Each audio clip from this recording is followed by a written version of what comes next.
Today we are going to talk about an interesting topic, the cost of solitude, by the evolutionary biologist Dr. Sarah Blaffer Hrdy. In her work, she talks about why our me-first culture is failing us all. While the phrase, the cost of solitude, isn't a direct title of one of her works, it alludes to the potential consequences of lacking social support, particularly in the context of parenting. Her work suggests that humans, like other primates, are not naturally solitary creatures when it comes to raising young, and that relying solely on individual effort can be detrimental to both parents and offspring. We live in an age where many of us struggle with loneliness and disconnection. At the same time, we have an unprecedented amount of people around us. It seems like we have everything we could ever want at our fingertips, but still we feel lonely. In her work, Dr. Sarah Blaffer Hrdy argues that our focus on individual achievement and success has led to the neglect of our social needs. According to Dr. Sarah Blaffer Hrdy, hyper-individualism is the belief that we are all individuals first and foremost, and that our primary goal in life should be to pursue our own happiness and well-being. The neglect of our social needs, the rise of hyper-individualism, and the resulting impact on our mental health and well-being are all symptoms of a society that has lost its way.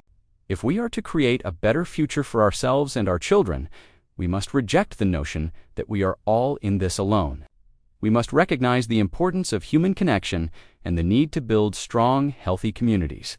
By doing so, we can create a society that values empathy, compassion, and the common good over individual gain.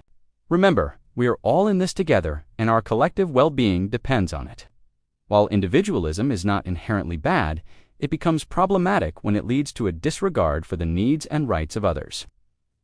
This is where hyper-individualism comes in. It is this extreme form of individualism that prioritizes personal gain over the common good and disregards the needs of those around us. In a society that embraces hyper-individualism, people are often seen as competitors rather than collaborators. We are all striving to get ahead, which leads to a breakdown in community and a sense of disconnection from others. Hyper-individualism also leads to a decline in empathy and compassion. When we are so focused on ourselves, we become less attuned to the experiences of others. We fail to understand their perspectives and ultimately fail to connect with them on a deeper level. We therefore have become a society that values personal gain over community well-being, and this has resulted in a sense of disconnection and loneliness. The consequences of living in a me-first culture are far-reaching and can have a profound impact on our mental health and overall well-being.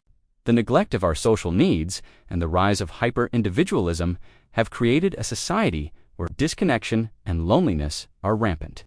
This is not only detrimental to our mental health, but also to our physical health. Studies have shown that social isolation and loneliness can have negative impacts on our immune system and increase the risk of chronic diseases, such as cardiovascular disease and diabetes. Moreover, the breakdown of communities and the decline of empathy and compassion in a hyper-individualistic society contribute to a sense of hopelessness and despair. When we no longer feel connected to others or care about their well-being, we lose sight of the things that give life meaning and purpose. This can lead to apathy, depression, and a diminished quality of life. This is supported by research showing that social isolation and loneliness can have detrimental effects on our mental and physical health. According to a meta-analysis of over 300 studies involving nearly 300,000 participants, loneliness is associated with an increased risk of depression, anxiety, cognitive decline, cardiovascular disease, and even mortality. Despite this, our society continues to prioritize individual achievement over social connection. The emphasis on the nuclear family and the breakdown of traditional communities have also contributed to this problem. As we lose our sense of belonging to a larger group, we become more isolated and disconnected from others. We have become so focused on individual achievement and what she calls hyper-individualism that we have lost sight of the importance of community and belonging.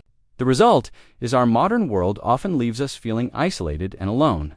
So if you are struggling with loneliness or just want to understand the importance of human connection, then I highly recommend reading her books. It's a deep dive into the science of our need for connection and what happens when we don't get it. Our brains have evolved over millions of years, and we have developed a need for social connection, just like we have a need for food or water.